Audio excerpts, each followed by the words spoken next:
Hey there, YouTube. Welcome back to the Allegheny Northern in N scale.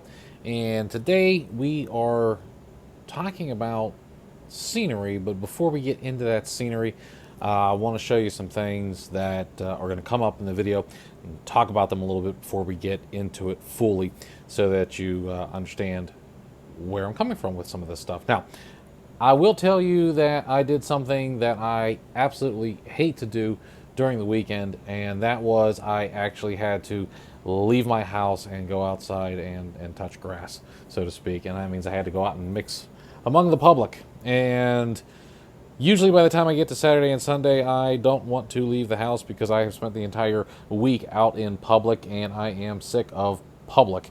But can I make an exception when you got to go to the hobby shop, right? So went to the hobby shop, and it's always nice to go to the actual physical store as opposed to ordering everything online, even though everything I know that I'm about to show you is available online.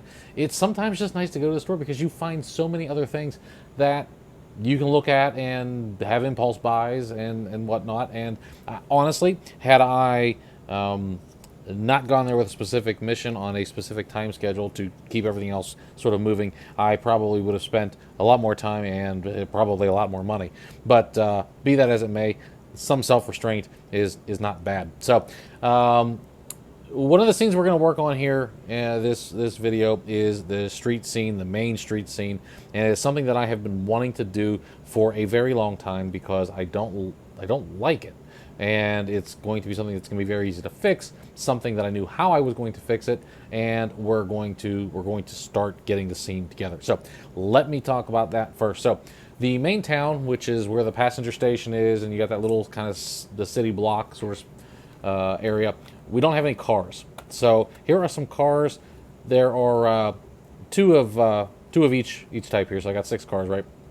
And obviously, I'm not going to put these all in the same town because it'll be very obvious that I have the same 3 cars twice. So I'm going to split these between 2 different sides of the layout. But some actual cars, no trucks, just something that, actually you would just see in town.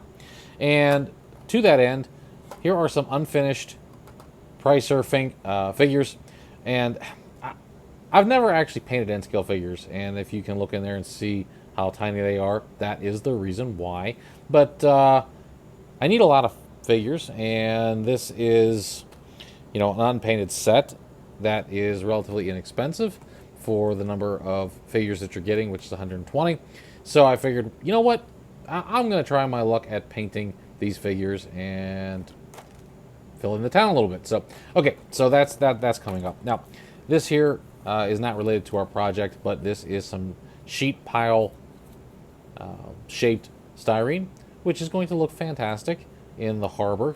So I don't actually need this right now. This is just something that I have been looking for, haven't been able to found it, which is one of the advantages of going to a hobby shop over a store and shopping online. And so I'm just going to set that off to the side because eventually going to need that. Don't need it right now. We're going to get everything stuck with glue here, but we're going to do some interior decorating so that we've got some insides to our store. Now, I did not buy the lighting for this. That was an impulse buy, and so it was not part of the original trip. But we're gonna make it work. And then I got some lettering, and you'll notice that one is HO scale. I know that it's HO scale, but I needed some larger lettering, so that pushed us into HO scale.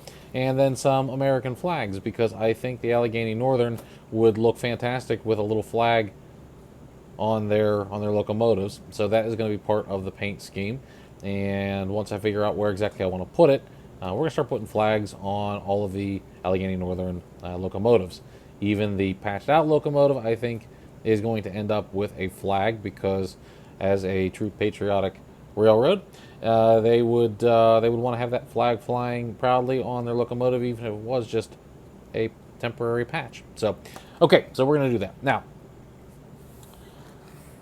if you recall back in the school days when you would go back to school, and this is probably appropriate because we are in the sort of the end of summer here, and schools are going back in session. Actually, some of them are going back in session like in the next week or so, which seems early to me, but I'm just bringing you guys down here to a different angle. But whatever, I guess maybe I'm just not remembering correctly. But the one of the things is everybody would get new pens, and it was always exciting to see the new pens and to write with new pens. And I feel the exact same way when it comes to model paints. And I absolutely love the Vallejo paints. They are some of the best pigments that I've used, and that's not to discredit some of the other companies, but these things, they just have great coverage. And I know they're a little bit pricey, but you know what? Everything's pricey nowadays, and I don't mind paying for something that's good quality. This is not actually for the railroad exactly. I've got another little side project going on here that you guys will learn about, and these colors are actually for that. But you know, okay. And then needed a little bit of clear coat for my models. So these are the two that we do want to talk about here because this is going to be part of our scene coming up here. So going to make the roads out of asphalt and concrete. Get some really nice results from these two products. Now, let me tell you a little bit about concrete and asphalt. Most people are modeling it wrong, and I know why, but we're going to talk about it when we get into the actual modeling, so I'll show you how to fix that. A couple of Woodland Scenics products. I just ran out of these and needed to replenish them, so here we go, and I can continue to model. Now, what I really want to talk about is the diorama stuff that's off to the side here. So I'm just going to move you over here, take a look at this stuff. This is from AK Interactive, and they specialize in more of the military diorama, folks, but you can use this for anything, obviously. And so these sort of low shrubs, underbrush type deals, okay, they're great. They look good. I've purchased them before. This is the only hobby shop that I go to that I can seem to find these in. They're even not available on Amazon. So I've looked. I found some of the colors, but not the ones I wanted. And you know, I don't know why they're hard to find, but they were. And while I was in that section, and they had a whole section of AK Interactive stuff, I found some really useful little things here. So the tufts, I know that Woodland Scenics makes tufts too, but these tufts are the color I needed, and they were cheaper than the Woodland Scenics, so awesome. Then I found these little guys. Don't these look like something you'd see kind of right around winter, you know, maybe between winter and fall? And they're Green Stuff World, who I've never heard of, but you know, that looks like that's about the season that I'm modeling. So I'm going to give those a shot, and you can see that you get for the price, you're beating Woodland Scenics. So you know, all right, let's give it a shot. And here we go, some more tufts. Now, once again, these are meant for people building dioramas, so you're not going to get enough to do an entire layout, depending on your size of your layout, I guess. But here's Citadel Color. This is a wargaming miniature, and you know, here's a sheet. This is actually folded in half, and so you're once again at the price of what you're getting for Woodland Scenics. You are getting a lot more material, and we already kind of looked at these. Then I found these little guys. Okay, and these are frosty from, like, you know, if it was snowing, so it looks like there's a little bit of frost, maybe a little bit of snow on top of them. And I mean, wow, that's perfect for what I'm modeling, isn't it? And so, you know, a couple of these, and unfortunately they only had one in the burnt, but the colors look really awesome, so I wanted to pick those up and try them. And you know, if it works out great, you'll see it in the video. If it doesn't work out great, then I'm going to show you it doesn't work out. But they also had these little tiny dots, and you would say, okay, well, why would you go with something so small? Because this is going to be perfect for between the rails. Like each of those little tufts, you know, just glue right between the rails, and now you've got grass between the rails, and you don't have to worry about, you know, either one, building your own tufts, or two, you know, making a mess that you know, would otherwise impede your model trains from going over it. So we're gonna try some new stuff here today, but that's the scenery stuff that I got. I completely ran out of scenery material, which is why I haven't been doing any scenery at all on the layout. And then life got in the way, went on vacation, work got busy, etc., whatever excuses I need. I didn't have the stuff to do the scenery, so I haven't done any scenery work, and all that's about to change. So let's go over to the layout. Let's talk about the roads and what we're going to do with the roads, and why most folks that are modeling roads are modeling them incorrectly. Okay, so we all have our pet peeves, and I guess roads are probably one of my biggest pet peeves. And at the risk of sounding hypocritical, I judge other people's layouts when I see their roads. And I judge my own layout by these roads, and I hate this road. And it's not that I don't like where it is, I don't like that it's how it's striped, it's that it's the wrong color. And the weathering is wrong, and just it's not what it's supposed to look like. So, something that is, well, kind of close to what a road should look like is right here. Okay, you can see that it's kind of got, it almost looks like it's got a little bit of a gravelly texture to it, and this was actually done with a textured spray paint that I believe you can buy at like Home Depot and craft stores and stuff like that. But it gave me a fairly realistic looking road surface. And so what you typically see is a lot of roads that look like, actually here right above us is a prime example. Let me take you up here and show you. You either see the road and it's either gray or it's black. And there's no variation between the two of them. And that's wrong. That's not what roads look like. And there's two types of materials that roads are primarily made up of. And the less common is going to be concrete. So we have a concrete texture right here. And the second is asphalt. And if you are one of those people that for some reason call it asphalt, I want you to stand up. I want you to smack yourself in the face. And then I want you to take a look at this again and see that it is not ash, it's asphalt. Asphalt. That's how it's pronounced. Okay. So that's my second pet peeve of people who mispronounce asphalt. And okay, so now that I'm off my soapbox, let's talk about why this is wrong. Okay. When new roads are paved, and we're going to go with asphalt here in this case, they look very dark, they look very black, but they still look granular because asphalt is nothing more than, lack of a better breakdown, it is stone, it's an aggregate covered in a bituminum asphalt emulsion mix that kind of holds everything together, gets compacted in, and seals the surface, so to speak. And concrete is it's just nothing more than the cement and the water and the aggregate that make up concrete to form and place concrete. And that's another thing, that if you are putting in concrete, everyone says they're pouring concrete.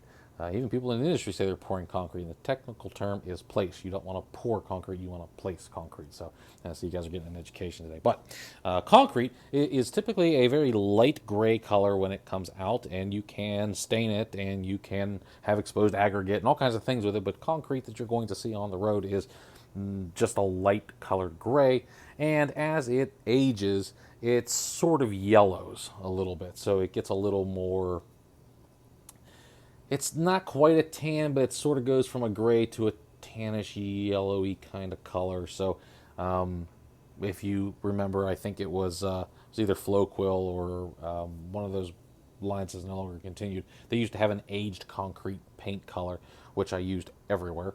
Actually, I think you can see some of it back there on that building. That is the aged concrete color here in between the bricks. And so that color is what concrete turns into if it's left long enough. Now, there's obviously stains and other things that happen to it along the way that will discolor it, but in general, you've got a gray that's brand new concrete, and then you've got a black, which is brand new asphalt. Most of the roads that we see are somewhere in between the two. You're going to have a asphalt road that's going to look more gray, and you're going to have a, depending on where it is, you're going to have a concrete road that starts to look more black as it gets dirty and yellow and tan and just kind of gross. So that's what we want to model because that's what most of us see when we see our actual streets. And so, two things we want to do is we want to get that texture that we get because neither concrete nor asphalt is totally smooth. There is a texture because it's all a granular material. So you get a little kind of a stony texture to it. The other thing that we want to do is we want to age it so that it doesn't look like every road in our layout has just been paved with either concrete or asphalt, and that every parking lot doesn't look like it's brand new. And we want to offset that with showing age by patching it and tarring it and showing old areas and new areas. And you guys have all seen city streets and you know what it looks like. And this is something that pretty much goes around the world. You know, you fix potholes in every country, and you pave and don't pave roads in every country. We have different ways of doing it, but basically the process is all the same, and the material with subtle variations pretty much is all the same. And I would say that you can't make a new asphalt, but it was back in the, I think it was early 2000s, they came out with a new product called Super Pave that was supposed to last longer. So they did make a new asphalt. It didn't last longer, but that's still what we use. So anyway, let's go ahead and get into the actual work here. So I am going to lose all of this. I'm going to lose all of my line work. I'm going to lose all of my color. I'm going to move my vehicles off of here, and we're just going to do a little section here to show you what's going on. Okay, first thing is first, when you open up the asphalt, this is what you see. It is basically a textured acrylic paint, and it is designed to look like asphalt. And this stuff is about $17 or so a jar, so it is not the most inexpensive thing, but with a wide brush you can see what it looks like when it goes down. And we're going to just move this camera so that I can actually use my right hand instead of trying to do this with my left hand. So give me a second here. There we go. All right, now that makes a lot more sense. And we're just going to go ahead and smooth this out. And you can, advanced modeler's tip here, you can either use the brush like I'm using and you will still get a nice thin texture. If you use a palette knife, obviously it'll go on a lot thicker, but it'll have a bigger buildup, and you'll see a little more of the aggregate, which for N scale is not necessarily desirable because, well, kind of small here. So just going to pull this brush. It's very important that you kind of keep it going in one direction because it is a thicker material. You will get a little bit of a line, start getting some lines in it. And because it is a thicker material and it has a sort of a gritty feel to it, those lines will stay because the paint's not going to like find a level. So you want to be a little bit careful with it, because if you don't sort of brush it out right, you'll get these globs here like this, and it will probably not result in what you want.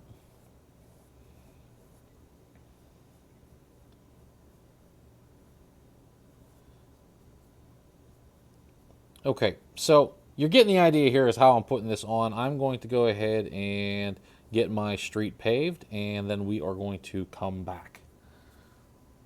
Okay, so after we have applied our asphalt terrain paste, we are ready for the next step. And I know what you're saying. You said roads aren't always black. I know. Right now it looks like it just popped out the back of the screed and hasn't seen a day of traffic yet.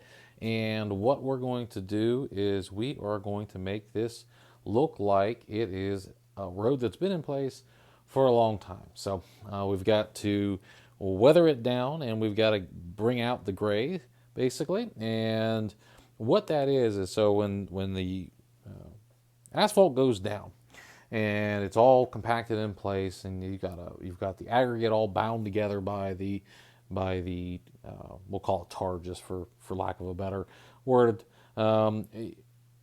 it makes that nice black ribbon, but as cars drive over it, what happens is that tar that's covering the top of the aggregate, top of the limestone, it gets worn off. And so you start to see the color of the stone come up through. Now, you still have the emulsion between the stone, that's what keeps the road together, but it wears down the surface just because of the friction between your vehicle tires and the road. So it starts to turn gray as you start to see more of the aggregate and less of the tar. So that's what we want to represent. Okay, so in this next step, what we're trying to do is we're trying to bring out that gray look to the road. And that is simulating asphalt that's been in place for a bit. And we're going to use two paints, and they are both Walmart available, and they are apple barrel paints. I've got a granite gray and a snow white, and I've just put them in a little plastic cup here, and I am using a stenciling brush, and I'm just going to get a little bit of paint on the end of this. This is a very stiff brush. It is flat on the bottom, if you can see that. And I'm going to take that brush and I'm going to wipe it onto a paper towel here to, one, reduce the paint and also to even it out on the tip of the brush. And then I'm going to come down here and I'm going to, in a swirling motion, I'm going to apply it to the road surface. Now, I've tried a couple of different things. One is going with the grain of the road, so forwards and backwards basically, and then one is the circular pattern. And the circular pattern actually gave me the look I was looking for. So I primarily use that and only go backwards and forwards, as you can see when I get towards the edge where I need to get up against something. But what I'm trying to do is, because I'm using a very small amount of paint on the brush and I'm trying to blend this in, it's kind of working like a dry brush, but it's leaving a thin coat of paint on there. You're still getting obviously the texture from the textured acrylic we put down previously, but you're also getting the gray color, which is what we really want. And you have the black undertones, so it's staying, road looking. And that is sort of the texture that we want right there. Now, there's going to be some variation in your road, so not all roads are created equal. So some areas are going to blend out just a little bit different than other areas, and just by virtue of this process, you're going to get some natural variations in the way the paint is applied. So you're going to get some different colored grays, and you're going to get some areas that are a little more black.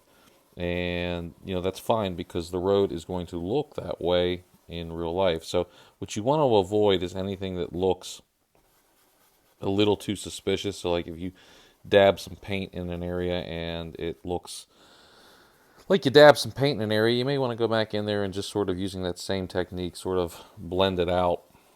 Now, I had the white as an option just because some areas were not as gray as I wanted them. And so by stippling on just a little bit of white, you can lighten things up a bit. And this is kind of seasoned to taste, so to speak. So, this is an optional step. You don't have to do this, but it's very important that if you do it right after you've put the gray on, so that the gray is still a little bit wet, and you can sort of come in here and almost blend it in place, because you don't want it to stand out too far from the rest of the colors, right? Like you don't want to paint your road white. That would not be the look you're going for on a street. Now, once you get something that looks like aged asphalt, you can sort of back off, and you sort of get, I don't know how well the camera's picking it up, but you sort of get a almost like a bluish gray tint when you do this, and that's pretty much what you're looking for as far as a road color. Because take a look at the asphalt, and it depends a lot upon the aggregate in your area and what they're using in it, but you will get sort of a blue-gray color. That's just the color of the stone. So, in my area, it's typically a gray limestone that's being used, so you get that blue-gray look. Like most things in our hobby, this is one of those things that if you screw it up, and there's no shame in doing that, feel free to go back and grab your asphalt texture and just apply it again. You might even be able, since you've already got the texture down, you might be able to just touch it up with a little bit of black paint and not have to go through the textured paint process all over again. But this is giving me the result that I want on this road. So once we get that look to it, it's time to move on to the next step, which is weathering. Okay, so now we're going to go in and we're going to do a little bit of weathering with our new section of road here. And I am using a burnt umber. It is from the exact same brand. It's an apple barrel paint, and you can use any acrylic. You could use enamels if you wanted. You could use whatever, as long as it sits on top of the base. It doesn't really matter what kind of paint you do. But I've gone to a smaller stipple brush here, so it's the same. It was available in the same kind of set from. Actually, I think that was from a Walmart set as well. So I'm not using expensive brushes here, and I'm going back and forth, but I'm also kind of swirling the brush as I go. And I'm just trying to introduce some dirt to the pavement, and you're going to notice that this adds some subtle brown color to the road, and that's fine because realistically we're not modeling a utopian society here, and so everything we do is trying to copy what we see in the real world, and in the real world things are dirty, and so we just want to bring that dirt out a little bit. You don't have to go over the whole of the road, but you do want to go over some areas where traffic might be a little bit heavier, or where particularly rainwater and moving traffic would push dirt. So the main, your main thoroughfare is usually going to be not necessarily clean, like I wouldn't eat off of it, but it's not going to have big deposits of dirt because traffic and just rain washing over, it's going to move all of that around. So areas that would get dirty would be like an intersection where, cars would be coming from the right, they'd be going straight, they'd be going in different directions. So what happens is the dirt piles up in the middle because that's where it gets pushed because nobody's driving there. So that's just something to consider when you're weathering. But in general, all we want to do is sort of mimic some of that dirt. We just want to add a little bit of color variation and show what a dirty road would look like. And this technique is much like the gravel technique.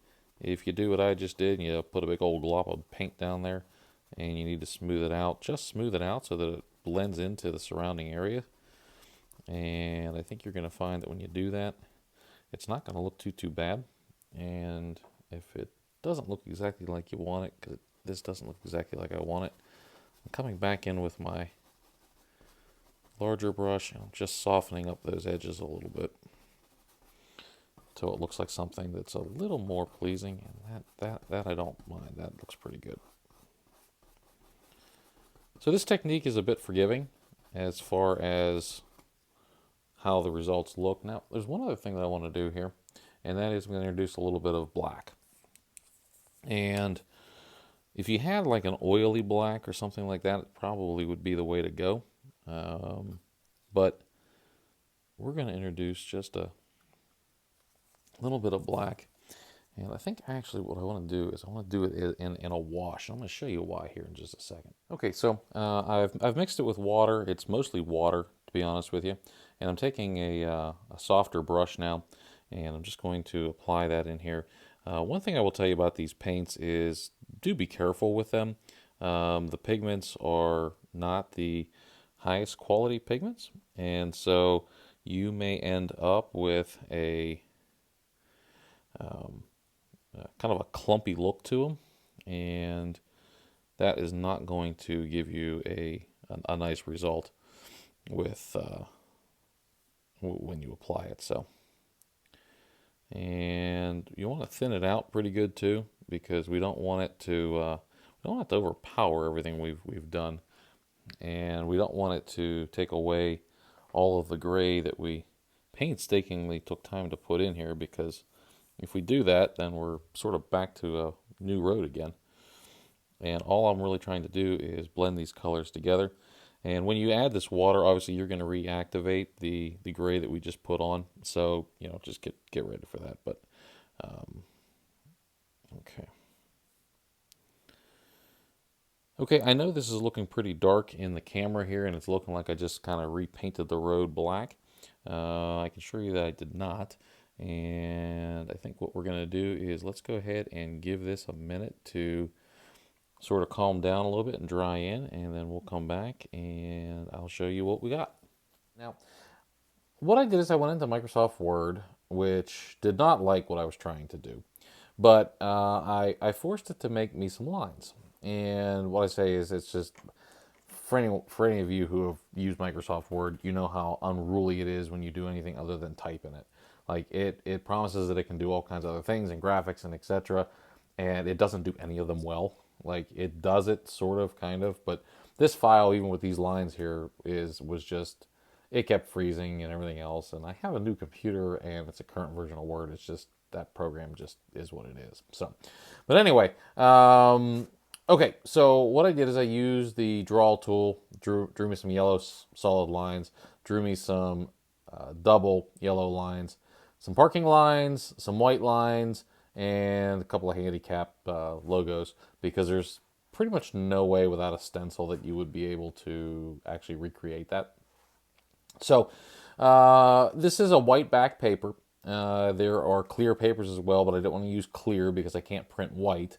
And unless you have a special graphics printer that prints white, you're not going to print white either. So, and I highlighted it in black. And the reason is because I don't want to see that black, but that gives me an idea of where to cut my line. So when I cut it out, it's not going to just be me trying to guess what size line I need. So I'm going to cut these out, and then I'm going to apply them to the layout like I would any other decal. I'm going to use a solvent set to soften it and to stick it. Now, what I'm hoping is that the lines are going to be thin enough that I'll be able to somewhat curve them, to follow the road. But we're going to find out here. So I'm going to go ahead and cut these out. I'm going to do that off screen so you don't have to sit here and watch me cut it. I'm just going to use my metal straight edge and a very sharp hobby knife and go to town on it. So let's do that. And then we'll get into putting it on the layout, see how it looks. Okay, so I recognize that I did a whole bunch of scenery and didn't have the camera running. So let me show you what I did so that you can understand how it ends up looking. And so this is what I'm calling almost the final product. It has the line striping down, and that was using the decals. And then I did a little bit of weathering with some powders. Got to work that in a little bit. It's a little too segmented. Like, you can see where I applied the powders over the decals. So I'm going to rub that in just a little bit into some of the surrounding pavement so that it blends a little more naturally. But that is, in a sense, that is what I'm looking for. So I'm happy with that final design. And, it looks the way it should look as far as what road looks like. And I'm just going to take you down here a little bit just so you can see. I did put the stop bar. You can kind of see it through the plexi. There it is. Put the stop bars in, and then I put the lines there. And you can see they wiggle a little bit. I had a hell of a time getting around that column there. So that might be something I can fix when the layout gets moved around. And let me try to just get you here so you can actually see it without being half in the glass and half out of the glass. But that is the technique I'm going to use and kind of keep perfecting as I go for my roads. It worked out a lot better. It looks a lot more road-like. And if I can actually get you in here just a little bit closer, which I think I can do. Yep, there we go. And you see you get the road and gravelly texture. And that's what I want, because when you don't have that, it looks painted, it looks fake, it looks too much like that, and that doesn't really look like a road. So when you compare something that's just painted like that to something that is a lot more detailed like this, it's a totally different animal. And so that's a little bit more what we're going for. But gonna keep developing this technique. If I come up with anything that's earth shattering, I will let you guys know. For right now, I just need to get this a little bit better blended in, and that's gonna be us.